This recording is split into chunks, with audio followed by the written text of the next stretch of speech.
I would love to have confidence about Winnipeg's odds to make it through the first couple of rounds in this year's playoffs, but if the Jets keep playing like they did against Vegas tonight, those odds are going to dim very quickly.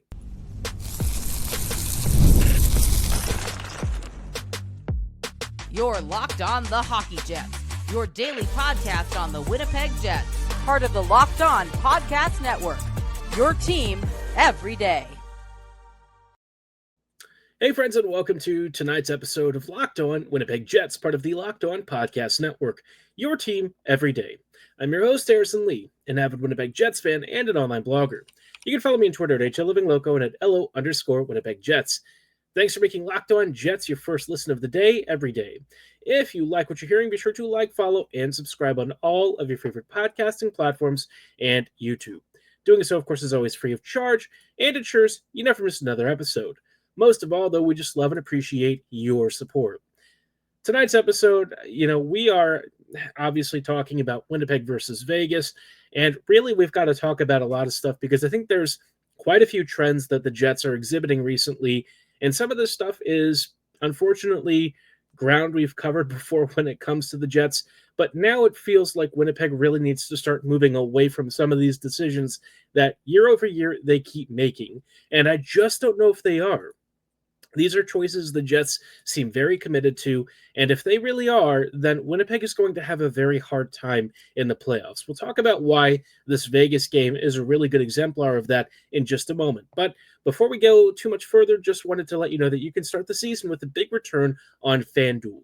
New customers can place a $5 bet, and you'll get started with $150 in bonus bets if you win your first $5 bet. Visit FanDuel.com to get started. Now, like I said, the Jets played against Vegas and came away with a point, their first overtime loss.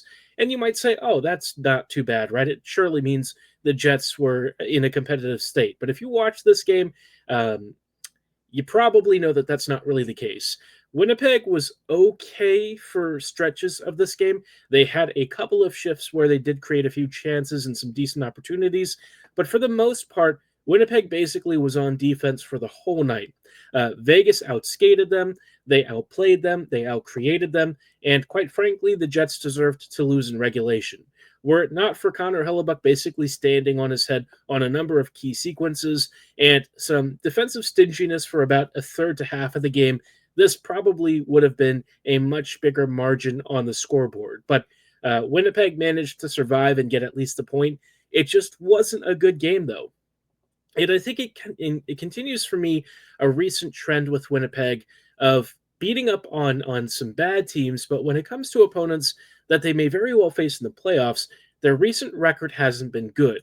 Now, it is worth noting that the Jets are still without Ehlers and Sandberg, and that is going to have a tremendous impact on this team's ability to match up. So if you're looking for signs of optimism and ways to kind of think about this team maybe improving, it would probably come from some roster additions, right? Getting back to full strength. But, a lot of other teams go through similar stretches of adversity and they find ways through. And that's where I feel like the Jets maybe haven't been able to get some of that magic recently.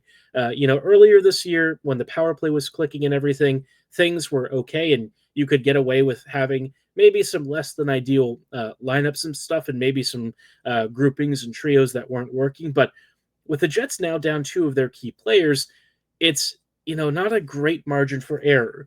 I guess the good news for the Jets is that some of the other Central Division teams ended up losing this evening, like Minnesota lost, the Stars lost, and so, in the standings, the damage is minimal, and we're not really talking about damage anyways at this point.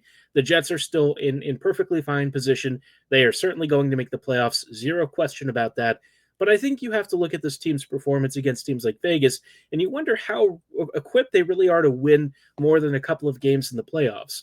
We saw last year what happened against Colorado. We've seen the Jets in the postseason against Vegas, and it's just never gone well. these faster, speedier teams that can hit you with big stretch passes when you're overly aggressive, teams that can counter very quickly, teams that have an aggressive forecheck in low spaces. It just makes it very difficult for Winnipeg to actually do anything. And that's where I continue to have concerns about this team's postseason run when I watch the way the Jets played like they did against Vegas. Winnipeg was slow on most things, and while they did limit the amount of dangerous opportunities they gave up, I would say through maybe 35-ish minutes, it did start to break down. And by the time the Jets got to the end of the game, they just were really losing control of the whole outing. And look, Vegas is a very good team. They're like 19-7-3 after this game. They're a very strong opponent, and they have had Winnipeg's number. I think they came into this game with what, like a 7-game winning streak or something against Winnipeg. The Jets just can't seem to beat the Knights. And that is true for a lot of teams when they play Vegas, but I've also seen the Knights drop similar results against other teams. And I just wonder why the Jets somehow can't find a way to do the same. It's very frustrating. Watching Winnipeg continually lose to Vegas just gets old.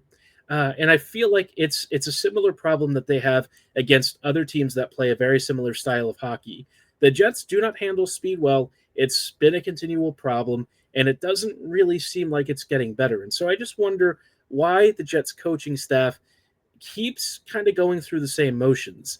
It feels at times like, yes, the team has improved in a lot of ways, but then there are other decisions that they keep making that put themselves in a worse off position. You heard me talk about on the previous episode, the decision to keep using Stanley in the team has real consequences. And this was a game in which Stanley maybe wasn't the absolute worst player out there, but he had, numerous turnovers.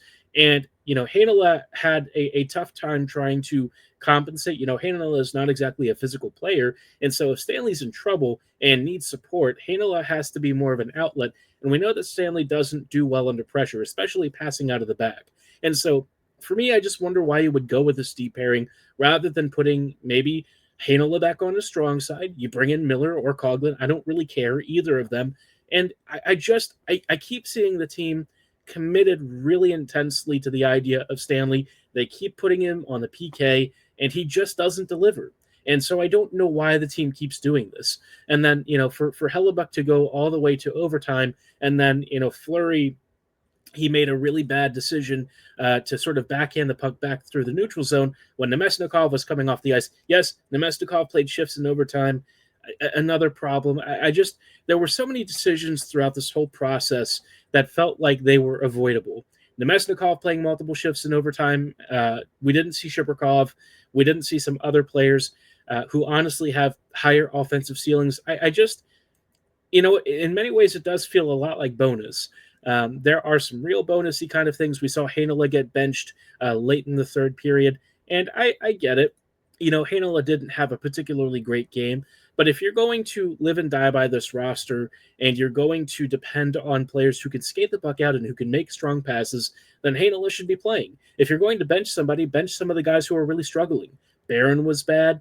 I didn't really love Kupari's game. Nemesnikov was okay, but, I don't think he should have been out there in overtime. Stanley had a tremendously bad evening, and so I just, I don't really get it. Pionk was also pretty bad. I don't know.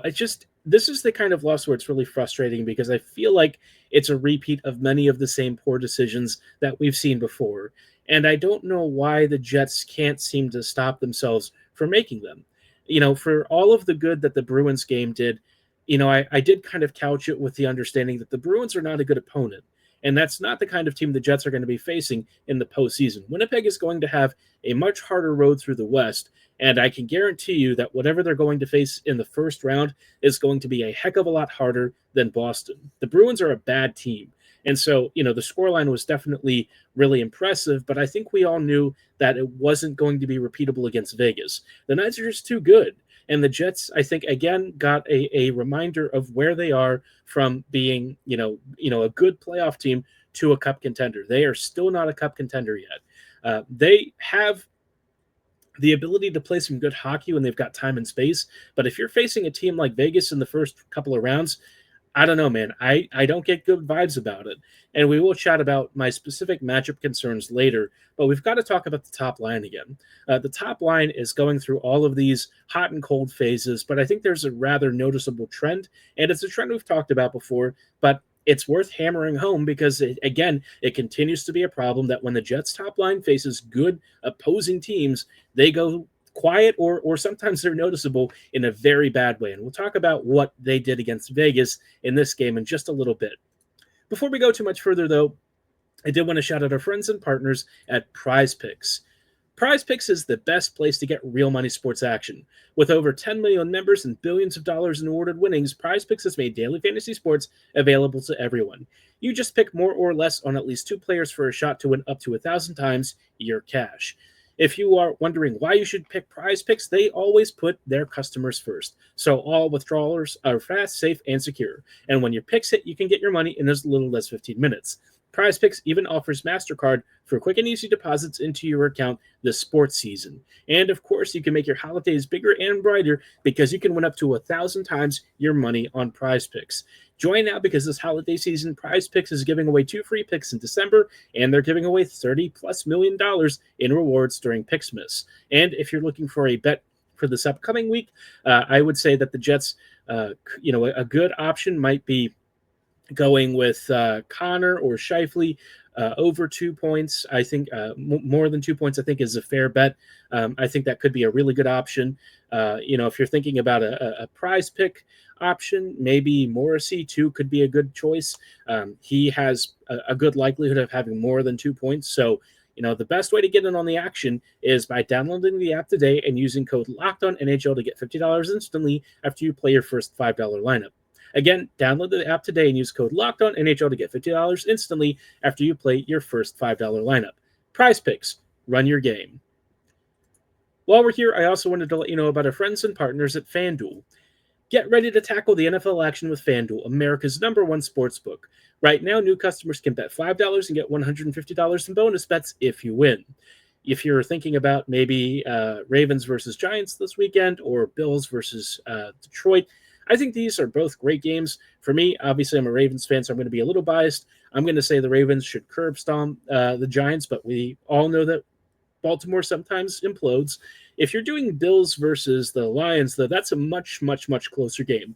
My feeling, I would go with Buffalo. But if you're getting a hunch in the middle of one of these games, you can also check out the latest stats, view live play-by-play, and so much more on the same page where you're placing your bets. Just visit FanDuel.com to join today. You'll get started with $150 in bonus bets if you win your first $5 bet. That's all at FanDuel.com. Never waste a hunch and make every moment more with FanDuel, an official sportsbook partner of the NFL.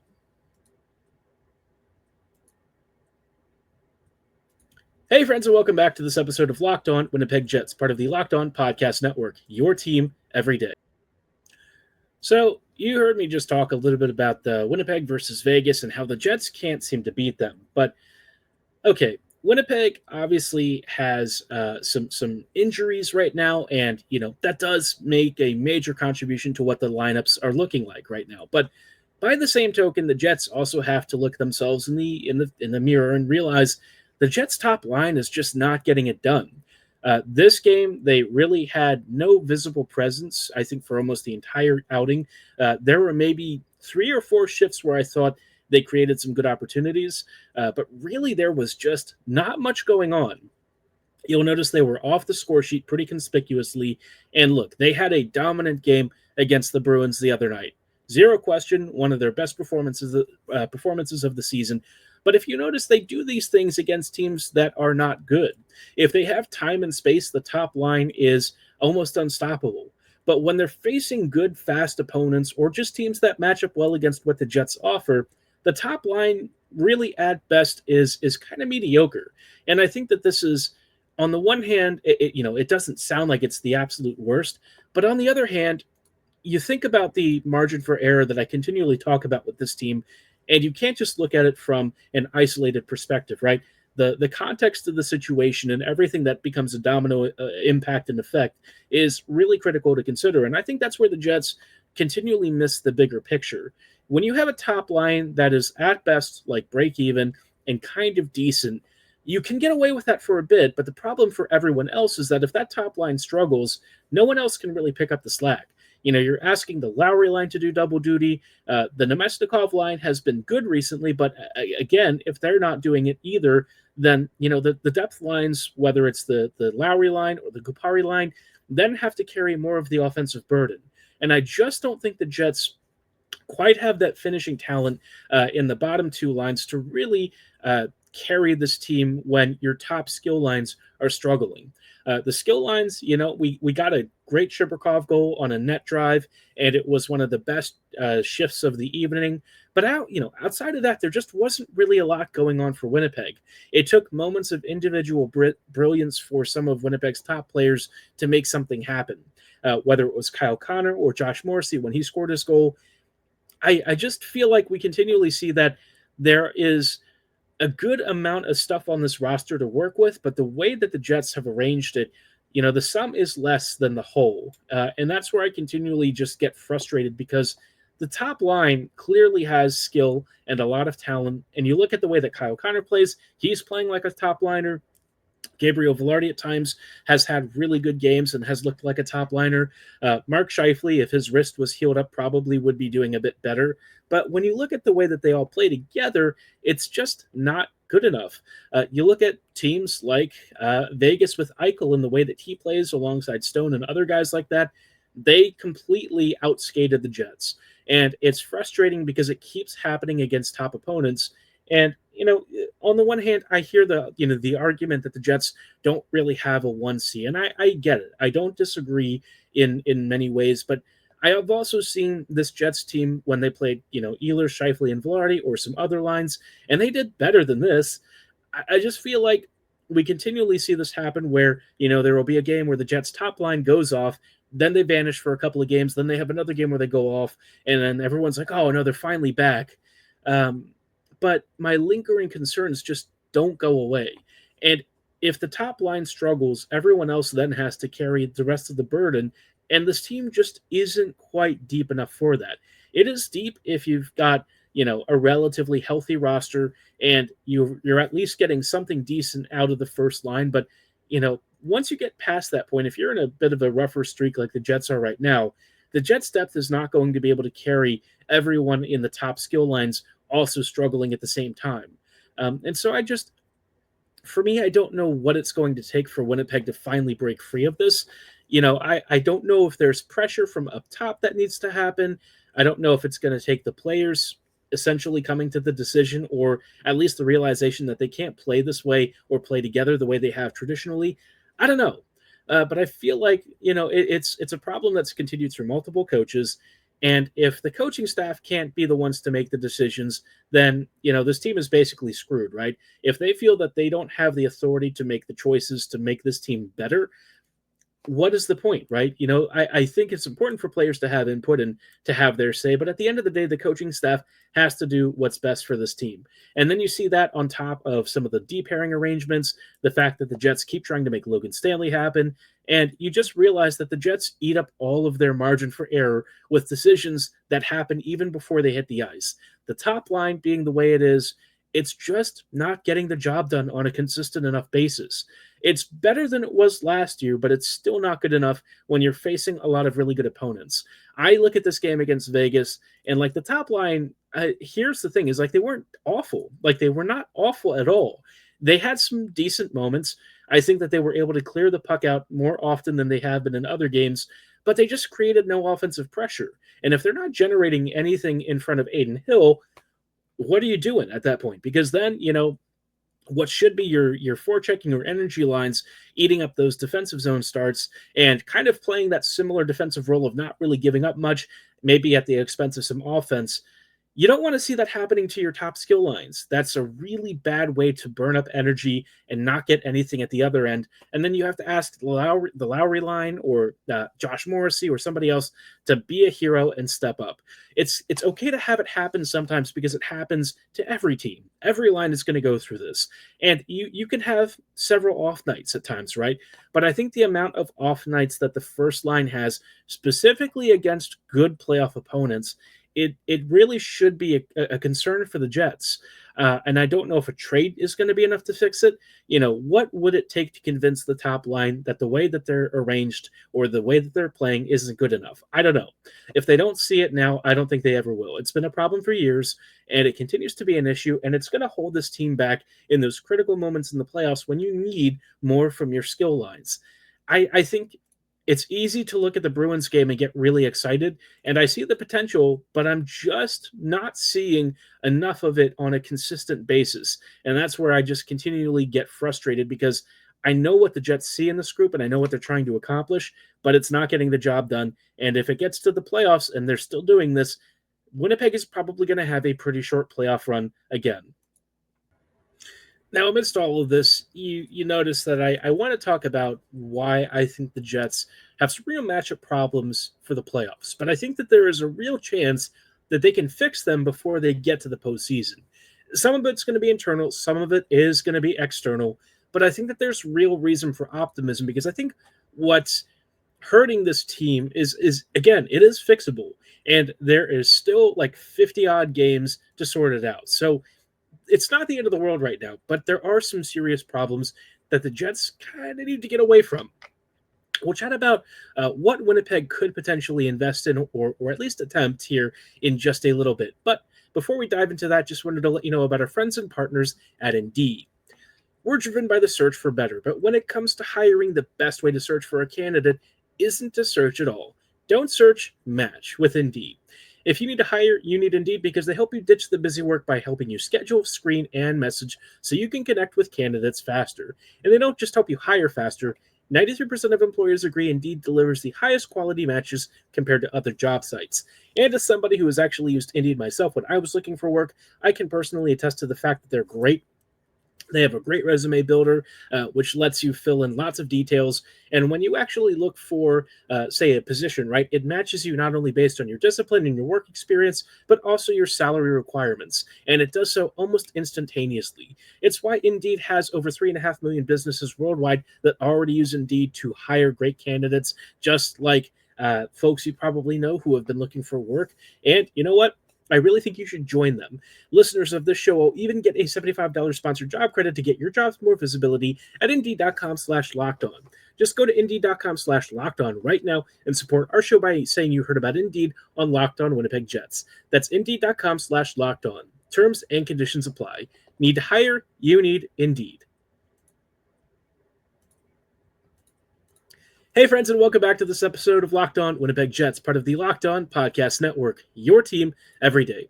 Every day, thank you so much for joining us on these closing thoughts on tonight's episode.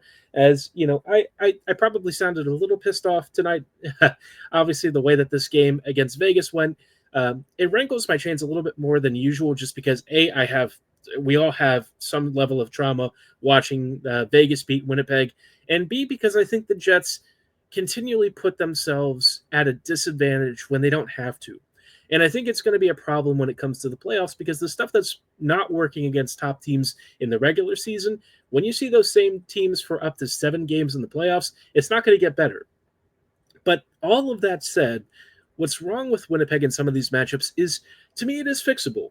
I think that there's legit stuff the Jets can try, and I think it starts with figuring out how to rearrange their lines.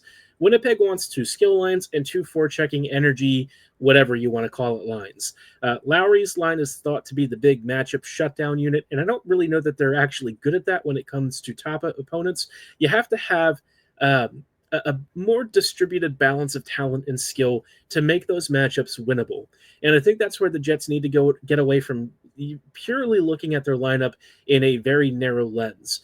For one thing, they don't want to break up Kyle and Mark, and I think that already limits your chances when you're working with a dedicated combo on the top line that usually features Velarde. If you are narrowly looking at it, then the best that you could probably do is putting Ehlers up there instead of Velarde. I think Gabriel's done a really good job this year, but he's just not the kind of guy who's like your big speedster and creator when it comes to not only transition up the ice, but also once you're in the offensive zone, you need a guy who skates around the perimeter and can help find your more skilled finishers in the slot or in those sensitive areas. And that's what I think Ehlers really specializes in. Not only is he like a great skater up the ice with the puck, but he's also super creative once he's around the perimeter and half wall and stuff. And so that top line really needs to be reconfigured because they just don't win their matchups all that often. They'll do it against weaker opponents, but if you start facing playoff teams, they really struggle. And it's not always against top lines that they struggle. There are moments where they even lose to forechecking units, which is just not great. The second line, is whatever remains of their skill talent and stuff, which is fine. I mean, you've got Perfetti and Chibrikov and Nemestikov right now, but I think you have to kind of give it more attention and care. It can't just be parts that sort of work together and, maybe don't fit on the first line because you have a very narrow definition of what line one has to be. But I think it can be a really good chaser. If you have a strong top line, your second line should almost be like the chaser after a great strong shot, a unit that can help apply additional offensive zone pressure and can perhaps even help you set up your cleanup batter on your third line. I think the Jets in their peak of hockeydom in 2017, 2018 could roll four lines and just steamroll opponents. You constantly hemmed them in. You'd make line changes in between offensive zone possessions, and you would just keep opponents pinned back for almost the entire game. When opponents have to defend for that long, it not only burns loads of energy, it also means that they can't get up the ice and create offense against your own against Hellebuyck, right? Which is great.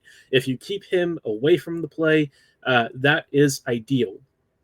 But Winnipeg right now is not set up to do that. I think the Jets think they are, and I think that they're imagining a better scenario for this team in the playoffs, especially once they get healthy.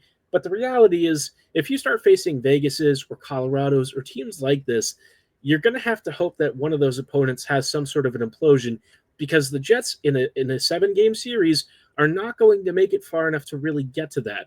I think the Jets are a strong team in many ways, and they're built for some good regular season success.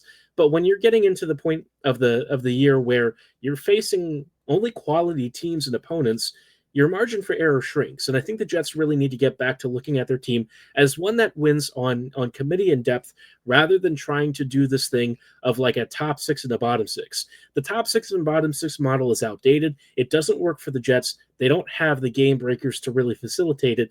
And honestly, it just feels like it gets away from what makes Winnipeg's identity really good. I think this team, if they move back towards, your skill, like a really balanced three lines with a fourth line that can offer some occasional defensive and offensive support, but, it really just helps you roll all four cleanly, you'll start to notice, in my mind, more improvements. And I don't have a clear answer on how you do that, because I do think the Jets probably need some sort of a trade. Your 2C role is definitely still a bit of a question mark. You could argue the 1C role is too, but I think the reality is Scheifele is never moving from that spot. It's how you arrange the talent around him that's probably the most that you can do. And that's going to require buy-in from him. And, that's only going to come from himself. I don't know if, the coaching staff can convince him or can convince Connor or some of these other guys, but, they want to play together. And until that changes, this team is going to be in a difficult spot, trying to cater to a couple of very specific demands or desires that hurts everyone else. And I'm not trying to say that these guys are selfish. You naturally want to play with players that you think you do well with, that you have good chemistry with. And again, when you see them play against slower, less skilled teams, it's obvious why they want to play together, because they absolutely rip opponents that are not as good, or slower apart. The stuff where they have time and space, they are almost unstoppable. It's like watching the Globetrotters, but when they face these better opponents that are faster than they are, it's not been the case. And so I feel like this team is closer than it appears, but also the stuff that's holding the squad back from a really deep playoff run, they are big problems, because it comes to the locker room, it comes to some really big philosophical changes, and I just don't know if the team is willing to make those. I could be wrong, and it could be, maybe a big shakeup later in the midpoint of the season that comes along, or some injury forces the matter. I don't know. But I just think the team needs to be honest with itself about the performance and about how it's gotten to some of these results. and try and figure out if it's ready for change. I call this year a really important, at the start, I call this year a really big growth year. And maybe this is one of the biggest things is the Jets admitting that a couple of their key star players, the way that they're trying to play and the roles that they ask of themselves just aren't fitting. And if they're willing to change and take on new roles and adjust the way that they see themselves in this team, it could make a world of difference. At least it would be nice if they would try. It doesn't have to work immediately, but I would like to see the Jets give it a shot.